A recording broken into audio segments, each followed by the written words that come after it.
কেউ বোমার আঘাতে চোখের সামনে মেয়েকে ছিন্ন ভিন্ন হয়ে যেতে দেখেছেন, কেউ ছেলেকে খুনের অভিযোগ তুলেছেন পুলিশের বিরুদ্ধে, কেউ মা বাবাকে চোখের সামনে জীবন্ত পুড়ে যেতে দেখেছেন।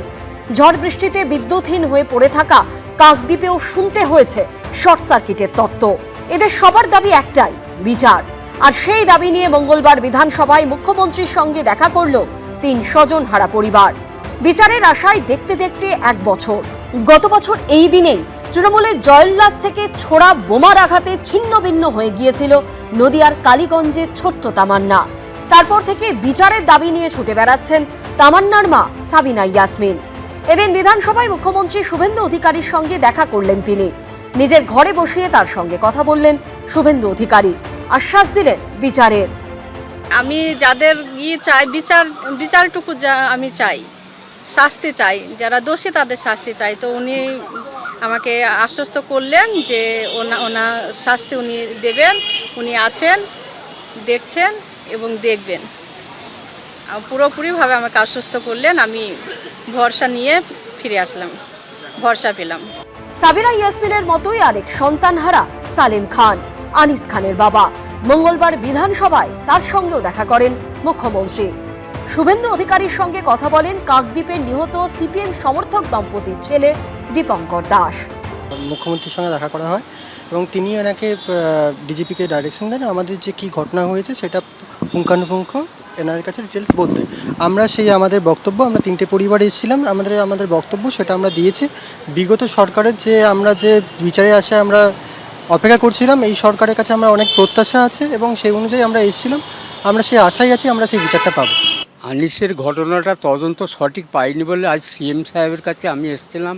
রানাদার সঙ্গে আলোচনা করে উনি টাইম দিয়েছিল, সেই টাইমের অনুযায়ী আজকে আমি এসেছিলাম। উনি এখানে আমাদেরকে পাঠিয়েছিল, আমাকে এখানে যা বলার বলেছি, উনি আমার বক্তব্য লিখে রেখেছেন। উনি বলেছেন কি দেখছি আমরা এটাকে কি করা যায়, এরা ন্যায্য বিচার দেওয়ার জন্য এরা কথা দিয়েছে। মুখ্যমন্ত্রী যা বলেছে তাতে আমরা খুশি আছি। এদিন বিধানসভায় 3 স্বজনহারা পরিবারের সঙ্গে প্রায় 25 মিনিট কথা বলেন শুভেন্দু অধিকারী। নিজের ঘরে বসেই ফোন করেন পুলিশের এক শীর্ষ কর্তাকে। তামান্নার মা আনিস খানের বাবা এবং দীপঙ্কর দাসের সামনেই পুলিশ কর্তাকে ফোনে মুখ্যমন্ত্রী বলেন এখনই ওনারা ভবানী ভবনে যাচ্ছেন। এরপরে 3 জন বিধানসভা থেকে বেরিয়ে চলে যান ভবানী ভবনে। কথা বলেন রাজ্য পুলিশের ডিজির সঙ্গে। তাদের সঙ্গে ছিলেন মীনাক্ষী মুখোপাধ্যায় ও সিপিএম বিধায়ক মুস্তাফিজুর রহমান। এরকম বিগত 15টা বছরে প্রশাসনিক সরকারি উদাসীনতায় খুন হয়ে যাওয়া অসংখ্য পরিবার, অসংখ্য মানুষ বিচার না পেয়ে এরকম রাস্তায় রাস্তায় কোর্টে পুলিশের কাছে তারা দৌড়ে বেরিয়েছে। আশা রাখবো গোটা পশ্চিমবঙ্গের সাধারণ মানুষ সরকারকে যে কারণে পরিবর্তন করেছিলেন সেই পরিবর্তনের ফলে তারা যেটা চেয়েছিলেন সেটা যাতে তারা পান। আমরা যে উদ্দেশ্যে নিয়ে গিয়েছিলাম উনি খুব সহানুভূতির সাথে ওনাদের কথা শুনেছেন। যেরকম প্রশাসন এবারে বলবে সেইভাবে ওনারা ওনাদের কেস বা টোটালটা ওখানে জানাবেন। তবে ঠিক আছে, যে উদ্দেশ্য নিয়ে আমরা গিয়েছিলাম তাতে মুখ্যমন্ত্রী খুব সহানুভূতির সাথে বিষয়টা দেখেন। এদিন বিধানসভায় মুখ্যমন্ত্রীর সঙ্গে দেখা করার আগে আলিমুদ্দিনেও যান তামান্নার মা ও আনিস খানের বাবা।